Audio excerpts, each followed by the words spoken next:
Hello students, Bardhaman ইউনিভার্সিটিতে যে নতুন এডুকেশন পলিসি অনুসারে ইংলিশ অনার্সের সিলেবাস তৈরি হয়েছে, সেই সিলেবাস সম্পর্কে অনেকজনই আমাকে বলেছে সাজেশন তৈরি করে দেওয়ার জন্য। তাই মেজর কোর্সে সাজেশন তৈরি করার ক্ষেত্রে কিছু কিছু বাধা বিপত্তির সম্মুখীন আমি হচ্ছি। প্রথম যে বাধাটা হচ্ছে, বর্ধমান ইউনিভার্সিটি থেকে এখনও পর্যন্ত কোনো কোয়েশ্চেন প্যাটার্ন কিন্তু পাবলিশ করা হয়নি। এটা খুব আশ্চর্যজনক একটা ব্যাপার। এত বড় ইউনিভার্সিটি, এতগুলো কলেজ তার আন্ডারে রয়েছে, অথচ ইংলিশ অনার্স বা যে কোনো অনার্সের ক্ষেত্রেই মেজর কোর্সে কোয়েশ্চেন প্যাটার্ন কী হবে, সেই কোয়েশ্চেন প্যাটার্ন সম্পর্কে কিন্তু ধারণা নেই। শুধু বলা আছে এখানে 60 নাম্বারের তোমাদের লিখিত পরীক্ষা হবে এবং 15 নাম্বার ইন্টারনাল পরীক্ষা হবে। তো এই যে 60 নাম্বারের যে ডিভিশন, সেটা কিন্তু নেই। তাহলে ধরে নেওয়া হচ্ছে গত বছর যেমন ছিল, অর্থাৎ 2 নাম্বারের 10টি প্রশ্ন 20 নাম্বার এবং 5 নাম্বারের 4টি প্রশ্ন এবং এখানে 20, আর 10 নাম্বারের ক্ষেত্রে তোমার 2টি প্রশ্ন লিখতে হবে। ঠিক আছে, তাহলে এই অনুযায়ী এইভাবেই তোমাদেরকে কিন্তু এগিয়ে চলতে হবে। এবার আরেকটা সমস্যা যেটা রয়েছে সেটা হচ্ছে, বিগত যে সেমিস্টারগুলো ছিল সেখানে কিন্তু মেনশন করা ছিল ডিটেলস এবং নন ডিটেলের ক্ষেত্রে শুধুমাত্র 10 নাম্বারের প্রশ্ন আসতো, কিন্তু ডিটেলের ক্ষেত্রে 2 নাম্বার, 5 নাম্বার এবং 10 নাম্বার সব প্রশ্নই কিন্তু আসতো। কিন্তু এখানে মেজর সিলেবাসে, মেজর কোর্সে যে তোমাদের সিলেবাস দিয়েছে, এখানে কবিতা রয়েছে এবং এসেজ অ্যান্ড শর্ট স্টোরিজ রয়েছে। তাহলে এখান থেকে কোনো মেনশন কিন্তু নেই কোনখান থেকে শর্ট কোশ্চেন আসবে, কোনখান থেকে 5 নাম্বার আসবে এবং কোনখান থেকে 10 নাম্বার আসবে। সেই জন্য সাজেশন করার ক্ষেত্রে একটু ঝুঁকি আছে কমন না পাওয়ার। তো তোমাদেরকে একটা পদ্ধতি ফলো করতে হবে, যে পদ্ধতিটা ফলো করে তোমরা কোশ্চেন কমন না পেলেও লিখতে পারবে। সেটা হচ্ছে প্রত্যেকটা কবিতা খুঁটিয়ে কিন্তু পড়তে হবে। কবিতাগুলো খুব বেশি বড় নয়, ছোট কবিতা, এবং এখান থেকে 2 নম্বরের প্রশ্ন রেডি করে নিতে হবে এবং 5 নাম্বার এবং 10 নম্বরের ক্ষেত্রে প্রশ্ন অ্যাটেম্প্ট করার জন্য তোমাদেরকে ভালো করে সাবস্টেন্সগুলো করে রাখতে হবে। এই সাবস্টেন্স থেকেই কিন্তু তোমরা 5 নাম্বার এবং 10 নাম্বারের উত্তর করতে পারবে সহজেই।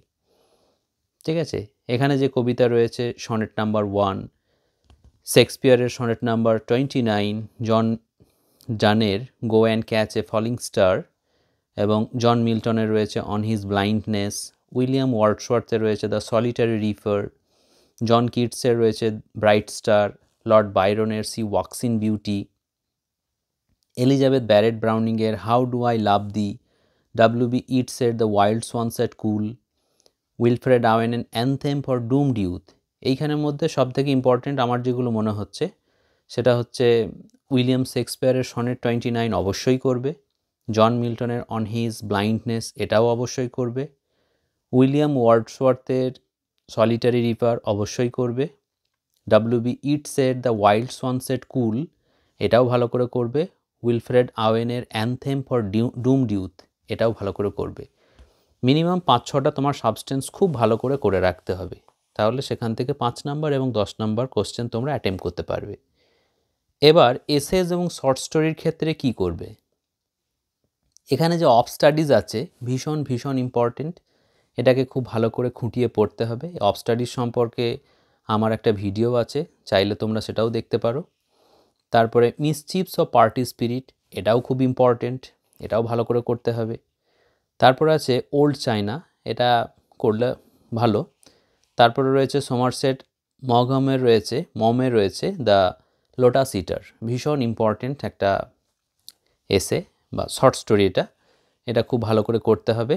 এবং ও হেনরি যে দ্য লাস্ট লিপ এটা একটা শর্ট স্টোরি, এটাও ভীষণ ইম্পর্টেন্ট। তাহলে এসের মধ্যে তোমরা করবে অফ স্টাডিজ আর মিসচিভস অফ পার্টি স্পিরিট, আর শর্ট স্টোরির মধ্যে ইম্পর্টেন্ট হচ্ছে the lotus eater and the last leaf. তাহলে এই 4টে খুব ভালো করে তোমাদেরকে করতে হবে। এখান থেকে চাইলে আমি 5 নাম্বার এবং 10 নাম্বার তোমাদেরকে দিয়ে দিতে পারি যদি তোমরা ইন্টারেস্টেড হও। ঠিক আছে, তাহলে এইভাবে যদি সিলেবাসটাকে তোমরা ভাগ করে পড়তে থাকো, তাহলে আমার মনে হয় এই সিলেবাস সংক্রান্ত যে কোশ্চেন আসবে সেই কোশ্চেনগুলো তোমরা ঠিকঠাক অ্যাটেম্প্ট করতে পারবে।